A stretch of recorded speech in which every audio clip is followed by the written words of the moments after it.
افسوس کی بات 10 کلاس پڑھنے والے نوجوان لڑکیاں ٹیوشن کی خاطر وہ غیر مسلم کے پاس جا رہی ہیں. ویڈیو وائرل ہو رہا ہے کہ وہ ٹیوشن پڑھانے والا ان کے مخصوص اعضاء کو چھو رہا ہے, انہیں ٹچ کر رہا ہے, ان کے ساتھ غلط ویڈیوز بنا رہا ہے. ٹیوشن سینٹر میں ایسی بے حیائی کے اڈے بنتے جا رہے ہیں. مسلمان بیٹے بیٹیاں وہاں پر جا کر اپنی عزت بھی, اپنا ایمان بھی, سب کا سودا ہوتے جا رہا ہے. ہم آنکھیں کھول کے اپنے آس پاس کے بگڑتے ماحول کو نہیں دیکھیں گے, کل کے دن ہماری بیٹی اللہ نہ کرے مبتلا ہو جائے تو کیا منہ دکھانے کے قابل رہیں گے؟ کیا ہم وہ جنگل کی آگ, بے حیائی کی آگ اپنے گھر کو آ کر جلانے تک ہم صبر کر کے انتظار کرتے رہنا چاہتے ہیں؟ اور 10واں کام, 11واں کام, وہ لڑکے لڑکیاں جو کسی وجہ سے ڈراپ آؤٹ ہو چکے ہیں, 7ویں پڑھ کر 8ویں پڑھ کر چھوڑ دیا, آگے نہیں پڑھ سک رہا ہے, اسے اوپن سے 10 کی سرٹیفکیٹ دلانا, ایگزام دلانا, اس کی کوشش. اس کے لیے کبھی اعلان ہو, سنڈے کے دن جوڑا جائے, سروے میں ہمیں معلوم ہوا کہ ہمارے محلے میں اتنے ڈراپ آؤٹ بچے ہیں, فلاں منڈی میں کام کر رہا ہے, فلاں مارکیٹ میں کام کر رہا ہے, اسے بٹھا کے ذہن بنایا جائے. کوئی بڑا مسئلہ نہیں ہے, 10 کی سرٹیفکیٹ رکھ لو. اس ملک کا شہری ہونے کے لیے تمہیں یہ سرٹیفکیٹ بھی ضروری ہے, کاسٹ سرٹیفکیٹ ضروری ہے, فلاں کارڈ ضروری ہے. وہ کام ہم ان بچوں کا کرا سکتے ہیں جو مسجد کے ماحول سے ہو سکتا ہے.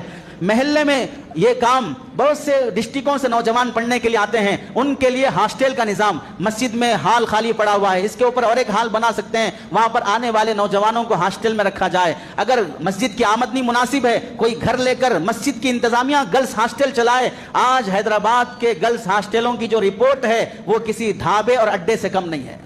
اس قدر افسوسناک رپورٹیں ہیں, اور یہ ہم اندازے میں نہیں بتا رہے ہیں. ویڈیوز بھی دیکھ لو, رپورٹس بھی دیکھ لو, جو مضمون ہمارے پاس آتے ہیں وہ مضامین پڑھ لو, سمجھ میں آئے گا. اور جو لڑکیاں بعد میں توبہ کرتی ہیں, ان کی زندگیوں سے سمجھ میں آتا ہے کہ ہاسٹل کی زندگی میں بیچاری کے ساتھ کتنا بڑا دھوکہ ہوا ہے, کتنی بار اس کی عزت لٹ چکی ہے. تو مساجد کے تحت میں لڑکوں لڑکیوں کے ہاسٹلز بنائے جا سکتے ہیں. ہنگامی موقعوں پر مسلمانوں کے جو کارڈز ہیں, آدھار کارڈ ہے, راشن کارڈ ہے, ووٹر آئی ڈی ہے, فلاں کارڈ ہے, جو کاسٹ سرٹیفکیٹ ہے جو ضروری ہے مسلمانوں کے لیے, وہ بنا کر دیے جا سکتے ہیں. اس کی رہبری ہو سکتی ہے. ایسے 40 کام ہیں جو مسلمان مساجد کا کردار, مسلمان معاشرے کی تربیت میں ہو سکتا ہے. لیکن اس کے لیے ضرورت ہے عام پبلک میں شعور بیداری کی. آپ جاگیں اور ایسے کاموں کے لیے تیار ہوں. آپ بتائیں کہ میں محلے کے کسی بھی سود میں مبتلا شخص کی مدد کرنے تیار ہوں, اپنے انٹرسٹ کی رقم اسے دینے تیار ہوں, اپنی صدقہ خیرات کی رقم دینے تیار ہوں. مسجد کوئی بیت المال قائم کرے, میں روزانہ 1 گھنٹہ, ہفتے میں 2 گھنٹے دینے تیار ہوں. مسجد کی انتظامیہ اس سلسلے میں کوششیں کرے.